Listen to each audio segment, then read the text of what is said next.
বিবাহবার্ষিকী উপলক্ষে অভিভাবক অপেক্ষা করছে অফিস থেকে এসে। আমিও ফ্রি হয়ে বাসায় রেডি হয়ে বের হয়ে পড়লাম। আর চলে আসলাম দেশপ্রিয়তে। কারণ অভির রেস্টুরেন্টটা একটু পছন্দ, নিরিবিলি পাওয়া যাবে সেজন্য। আমি এবং অভির পাপা আসলাম। ওরা বাপ ছেলে ম্যাচিং করে পড়েছে। যদিও আমার ম্যাচিংয়ের ড্রেস নেই। কারণ আকাশি কালার ড্রেস, এত হালকা কালার ড্রেস আমার নেই।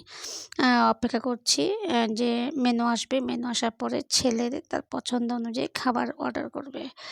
খাবারটা অর্ডার করে আমরা একটু মেলায় ঘুরেছি দেশপ্রিয়তে। ভিতরে মেলা হচ্ছে, মেলায় গিয়েছি। ওই ভিডিওটি আমি অন্য একটা ভিডিওতে দেখিয়ে দিব।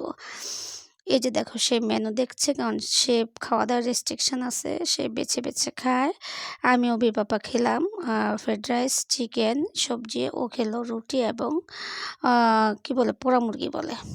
ওটা খেয়েছে। যদিও আমার সাথে সে শেয়ার করেছে, কারণ আমার রেস্টুরেন্টের খাবার তেমন পছন্দ না। সবাই আশীর্বাদ করব আমাদের জন্য।